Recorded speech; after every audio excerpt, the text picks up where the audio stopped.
রাঙা ময়নার ভাই সুব্রতকে পুলিশের হাতে ধরিয়ে দেওয়ার পরে বৃন্দার মুখোশ খুলে দিতে তার ফোন থেকে ভিডিওটা বাড়ির সকলকে দেখায়। এমনটাই দেখতে চলেছেন রাঙামতি তীরন্দাজ ধারাবাহিকে। রাঙা সুব্রতকে পুলিশের হাতে ধরিয়ে দেওয়ার পরে বাড়ির সকলের সামনে বলে ওঠে, তোরা সবাই দাঁড়া, তোদেরকে আরেকটা প্রমাণ দেখানোর আছে। আসল শত্রু তো এখনো ধরাই পড়েনি, আসল শত্রুরা তো আমাদের বাড়িতেই আছে। এই কথা শুনে বাড়ির সবাই অবাক হয়ে যায়। তোদেরকে আমি একটা জিনিস দেখাবো, তোরা সেটা দেখলেই সবটা বুঝে যাবি। আর রাঙা তখন অঙ্কুরদাকে বলে ওঠে, অঙ্কুরদা, এখানে একটা টিভি আনার ব্যবস্থা করতো। তখনই অঙ্কুর সাথে সাথে টিভি নিয়ে এসে সেখানে সেট আপ করে। রাঙামাটি তার ফোনে থাকা ভিডিওটা বাড়ির সকলের সামনে টিভিতে চালিয়ে দেয়। আর সেখানে বৃন্দাকে দেখা গেলে বৃন্দা ভয় পেয়ে যায় আর মনে মনে বলতে থাকে, তাহলে রাঙা কি আমার সকল কথা ভিডিও রেকর্ড করে নিয়েছে? এখন তো আমি ধরা পড়ে যাব, আমি কি করে নিজেকে বাঁচাবো?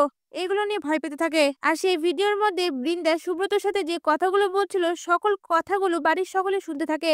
আর সেখান থেকে বুঝতে পেরে যায় রাঙাকে ফাঁসানোর জন্যই বৃন্দা সুব্রতকে দিয়ে একলব্যের বাবার ঘাড়ে তীর লাগিয়েছে। আর এটা জানার পরে একলব্যের মা প্রমিতা সকলের সামনে বৃন্দাকে পুলিশের হাতে তুলে দেয়। এদিকে রাঙা যখন বাড়ির সকলের সামনে বলে ওঠে আসল অপরাধী ধরা পড়ে গেছে, কথাটা শুনে বৃন্দা ভয় পেয়ে যায়। এরপর বৃন্দা তাড়াহুড়া করে তার রুমের দিকে যায় সুব্রতকে সবটা জানানোর জন্য।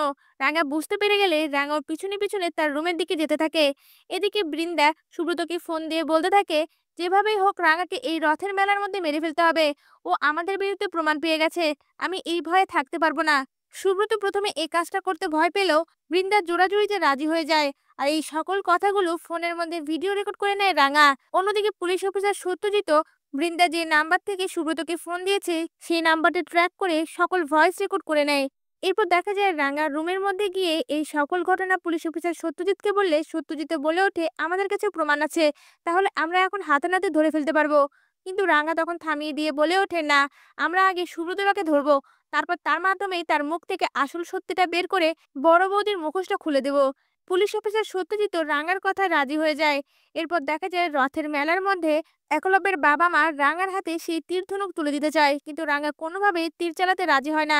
অন্যদিকে গুন্ডারা একলব্যের উপর অ্যাটাক করলে তখনই পিসিমণি ছুটে এসে সকলের সামনে বলে ওঠে, কতগুলো গুন্ডারা মিলে একলব্যের উপর অ্যাটাক করেছে, যেভাবে হোক একলব্যকে বাঁচাতে হবে। রাঙা একলব্যকে বাঁচানোর জন্য তার বড়বাবু ও বড়মার হাত থেকে সকল তীর ধনুক নিয়ে ছুটে সেদিকে যেতে লাগে।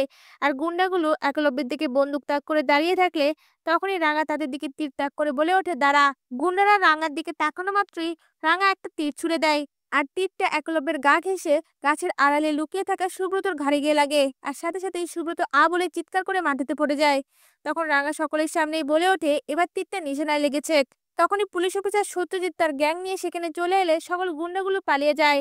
এরপর সত্যজিৎ সুব্রতকে তুলে নিয়ে বলে ওঠে, কার কথায় তুই এ কাজটা করেছিস? তখন ময়নার ভাই সুব্রত ভয় পেয়ে বৃন্দার দিকে আঙ্গুল দেখায়।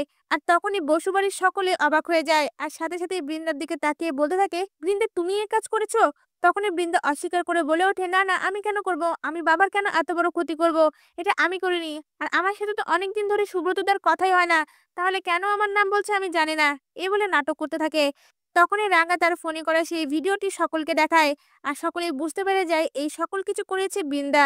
আর বৃন্দা তখন ভয় পেয়ে যায়। এরপর দেখা যায় রাঙা নিজের হাতেই বৃন্দাকে পুলিশের হাতে তুলে দেয়। এমনটাই দেখতে চলেছেন রাঙামতি তীরন্দাজ ধারাবাহিকে।